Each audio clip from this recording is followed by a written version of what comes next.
Bonjour. Je vais rebondir sur ce qu'a dit Isabelle. Parce qu'effectivement, on est sur un enjeu politique majeur. Je suis complètement d'accord. Au sens profond du politique, ça veut dire comment est-ce qu'on vit ensemble dans une cité les uns et les autres. C'est ça la politique, et non pas le politique. Comment est-ce qu'on vit avec une question très importante pour moi comme sociologue, avec une liberté individuelle, mais aussi une soumission à des normes collectives. Aujourd'hui, de plus en plus, un certain nombre de gens pensent qu'ils peuvent s'affranchir des règles collectives. Il y a quelques exemples célèbres. Un président d'une grande nation dit finalement, comme je suis président des États-Unis, j'emmerde le monde. Voilà. Or, l'autonomie, puisqu'il parle d'autonomie, si je me permets juste de rappeler l'autonomie de Kant, au moment des Lumières, Kant disait l'autonomie, c'est que les êtres humains peuvent décider de leur conduite à condition que la façon dont ils décident de leur conduite soit acceptable par tous les autres. Et on a complètement perdu cette deuxième phrase, à condition que les règles que je choisis pour moi soient acceptables et acceptées par tous les autres. Sinon, il n'y a pas de société. Et aujourd'hui, on a un bordel noir parce que ceux qui, on va revenir sur la notion de classe sociale, ceux qui ont une position dominante, j'ai été atterré des commentaires de certains sur l'affaire Balkany, mais atterré de certains commentaires. Je trouve ça dément, quoi. Enfin, ce mec, il fraude massivement et un certain nombre, notamment son avocat, c'est son boulot, le défend en disant finalement ce qu'il a fait n'était pas très grave. Ok, bon, après on peut juger. Vous voyez, on est sur les normes collectives. À partir du moment où chacun, de là où il est, s'affranchit des normes en disant moi, puisque je suis comme ça, je peux faire ça, la société n'est plus gérable. Et on a ce qu'on a aujourd'hui, on a un certain nombre de gens qui se révoltent, sans doute à juste titre, parce que c'est devenu ingérable. Voilà, petit couplet politique. Donc, l'autonomie est à l'ordre du jour, puisque si vous suivez l'actualité, il y a eu un grand débat. Entre 1er octobre et 31 décembre, il y a eu un grand débat collectif sur Internet, on peut discuter sur grand âge et autonomie. Il y a un rapport qui est sorti le 28 mars, qui pour nous s'appelle le rapport Libaud. Libaud, c'est quelqu'un qui a dirigé la Sécu, donc le rapport Libaud est sorti au mois de mars, et il y a en prévision actuellement, pour que vous soyez au courant, d'ici la fin de l'année, un projet de loi, on va revenir au 5e Reich, un projet de loi qui s'appelle autonomie et grand âge, je ne sais plus. En tout cas, il y a un projet de loi qui est en cours, et je le dis tout de suite, sur lequel ne vous faites pas d'illusions, personne ne veut mettre un euro. Comme ça, c'est très clair. Personne ne veut mettre un euro. Si vous regardez le rapport Libaud, qui est assez intéressant, notamment on va revenir aux EHPAD et aux services à domicile, on va revenir sur la formation professionnelle, on va revenir sur le rôle des femmes. Le rapport Libaud, comme beaucoup de rapports, est très intéressant. Sauf qu'il dit, si on veut faire les choses correctement, il faut très rapidement investir 10 milliards. Moi, je trouve ça tout à fait correct. 10 milliards, c'est rien du tout. Hein. Sauf qu'aujourd'hui, on vous dit, la Sécu est à nouveau en déséquilibre, et on dit, circuler, il n'y a pas d'argent. Donc moi, je veux bien le rapport Libaud, mais et en plus quelque chose qui me chiffonne profondément, même si on a besoin des EHPAD, la majorité des financements vont aux EHPAD et pas au domicile, qui est le choix exprimé par la majorité des Français. Ce qui quand même m'interroge aussi beaucoup. Hein. Voilà. Moi j'ai beaucoup parlé tout à l'heure de Chanvert, là, Pascal, que je connais bien. Dieu sait si on s'est discuté avec Pascal, on se connaît bien. Pascal, c'est le président de la DPA. Il dit qu'il défend le domicile et les EHPAD. Il défend d'abord les EHPAD. Alors, je ne dis pas que les EHPAD n'ont pas de grosses difficultés, de personnel, d'absentéisme, de recrutement, de formation, entendu. Mais aujourd'hui, je rappelle que la France est la championne d'Europe de l'hébergement en EHPAD, alors que depuis 50 ans, le choix politique, soi-disant, c'est de permettre aux gens de rester chez eux. Je m'interroge sur la discordance entre les financements mis en place et ce qui se passe. Je vous rappelle, on est les champions d'Europe des EHPAD. Pour regarder une carte d'Europe, la France, on a 20% de 85 ans et plus en EHPAD, alors que des pays comme les pays scandinaves en ont 2, 3, 4 fois moins. Il faut dire aussi que les pays scandinaves, ils mettent 2 fois plus de PIB que nous sur la même chose. Voilà, ça explique aussi. Et oui. Donc, la vieillesse aujourd'hui dont on parle, c'est une question de genre. On va y revenir. Hein, je disais tout à l'heure à Christiane, j'avais un démographe, un ancien copain, qui est décédé depuis, un peu leste, il disait les vieux sont des vieilles. Moi je trouvais ça vachement bien, parce que c'est trivial, mais quand vous regardez la pyramide des âges, après 80, après 85, après 90 ans, Les femmes sont ultra majoritaires pour la bonne raison qu'aujourd'hui, les chiffres ne changent pas beaucoup. Les derniers chiffres, espérance de vie moyenne des hommes, 85, non, autant pour moi. Espérance de vie moyenne des femmes à la naissance, 85,3. Espérance de vie moyenne des hommes, 79,5. 6 ans d'écart. Ça veut dire qu'en moyenne, les hommes meurent plus tôt et aussi ils meurent plutôt en meilleure santé que les femmes. Car les femmes payent, si on peut dire cet avantage d'espérance de vie, dans notre jargon de spécialiste, on dit que la durée de vie en incapacité lourde des femmes est 2 fois supérieure à celle des hommes. Et aujourd'hui, si vous allez en EHPAD, et qu'autant pour moi, établissement d'hébergement personnes âgées dépendantes, si vous allez en EHPAD ou si vous allez dans un service d'aide à domicile, comme je l'ai fait pendant 35 ans, 90% des gens qui sont dans le service sont des femmes. Donc la vieillesse est une question de femmes. Et là où j'amènerai un bémol à ce que disait Isabelle, non, tous les vieux ne sont pas exclus. Les vieux des classes dominantes, je vais te dire, j'en fais partie. Les vieux des classes dominantes, ils continuent à garder une place. J'ai 75 ans dans 2 mois.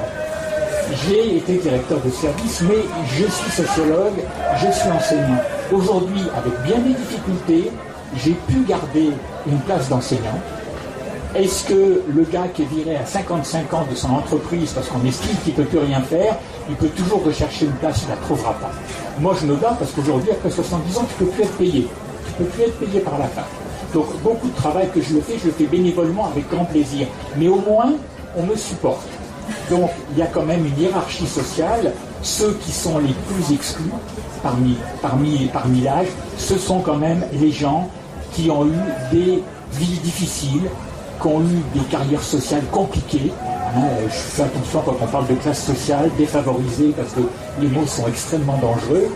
Donc, globalement, c'est vrai que quand ils passent à la retraite, moi j'ai entendu des gens qui avaient 50 mois de me dire, quand je passe à la retraite il y a 7 ans, il y a 67 ans de mon service, parce qu'on a bien voulu me garder, c'est pas une entreprise qui m'a viré à 55 ans, en me disant qu'il fallait que je travaille jusqu'à 64, ok.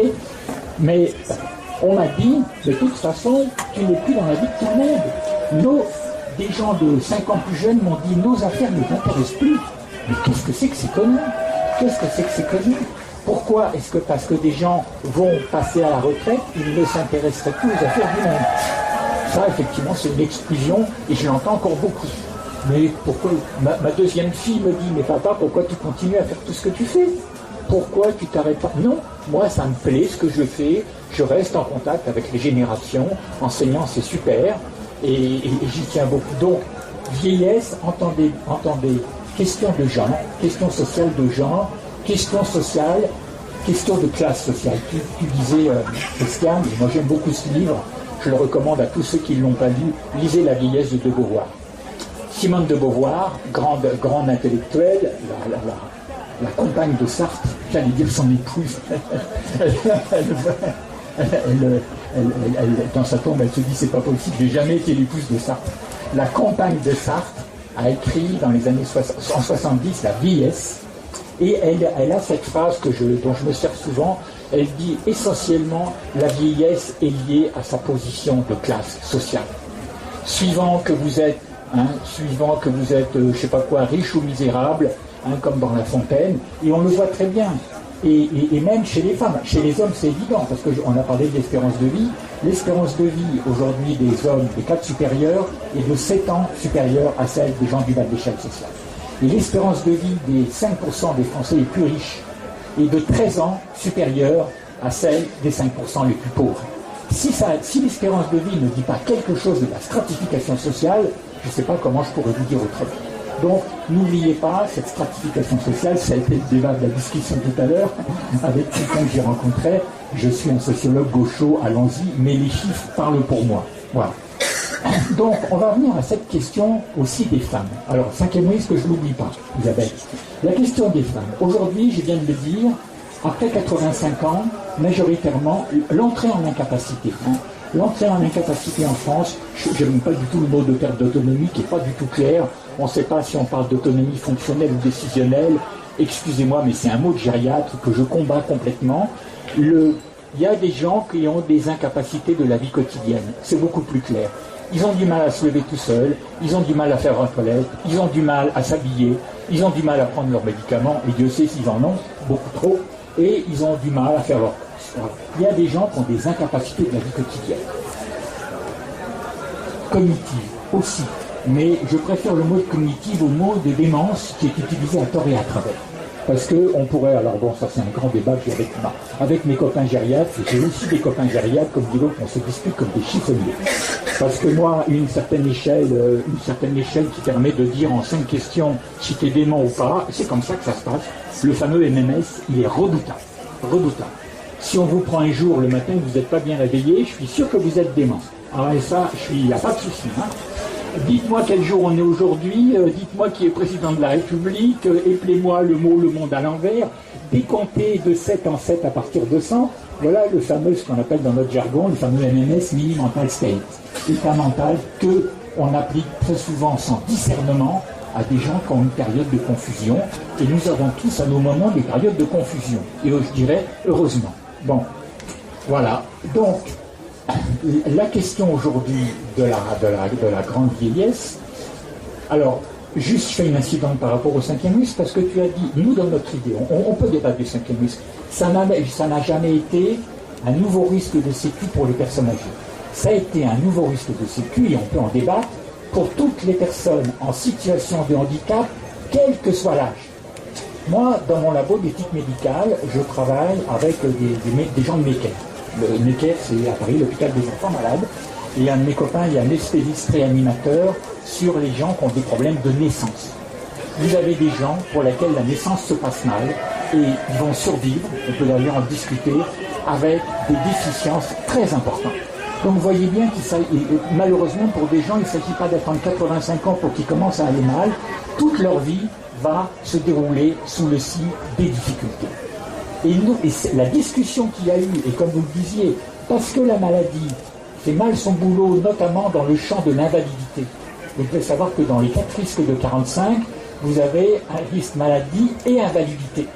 Mais comme l'invalidité fait mal son boulot, certains en sont venus à se dire qu'il fallait peut-être créer une nouvelle branche, et c'est ce que disait Larocque. Pierre Larocque disait en 1945, je me réserve le droit éventuellement de créer de nouvelles branches. Qu'est-ce qui s'est passé? Elisabeth le sait très bien, depuis les années 70, c'est la multiplication de la maladie chronique. La multiplication moi mes copains de l'INSERM, épidémiologues appellent ça les états chroniques invalidants. Je l'ai dit, il y a des gens aujourd'hui qui naissent avec des états chroniques invalidants. Lourds. Ces gens-là, comment sont-ils pris en charge? Aujourd'hui, très mal. Et ils ont 2 ans, 3 ans, 4 ans. Et en plus, il y en a un certain nombre, mon copain, il est spécialiste des soins palliatifs. À Necker, il y a des gamins de 2 ans, 3 ans, 4 ans, 5 ans qui meurent tous les jours. Moi, je dois dire que je suis... Marcel Louis est un personne adorable. Je ne sais pas honnêtement comment il fait, parce que c'est son boulot de savoir est-ce que je réanime ou est-ce que je réanime pas. Voilà. Je travaille avec des gens comme ça dans mon labo. Donc, la question du handicap tout au long de la vie mérite-t-elle ou pas une branche spécifique? J'ai déjà posé la question autrement et je veux bien qu'on me dise non. À ce moment-là, est-ce qu'on peut demander à la Sécu de faire correctement son boulot? Les Allemands ont créé une branche soins de longue durée en 95, Pflegeversicherung pour ceux qui parlent l'allemand, soins de longue durée. Ils ont décidé effectivement d'adosser cette branche à la maladie. Ok, ils ont adossé la branche à la maladie. Moi, je veux bien qu'on fasse la même chose. Mais ça suppose quand même, et tu me suivras, qu'on réforme profondément l'assurance maladie. Et camarades, c'est pas de maladie. Bon. Voilà. Donc, je reviens sur la question des femmes. Donc, l'entrée en incapacité, en moyenne, c'est entre 80 et 85 ans. Voilà. C'est les chiffres de santé publique. Entrée en incapacité, hommes et femmes. Comme vous avez compris, les hommes meurent plus tôt que les femmes. Ils ont évidemment beaucoup moins de chances d'entrer en incapacité. Et qu'en plus, si je peux me permettre, ils ont quand même des vies plus faciles que les vies des femmes.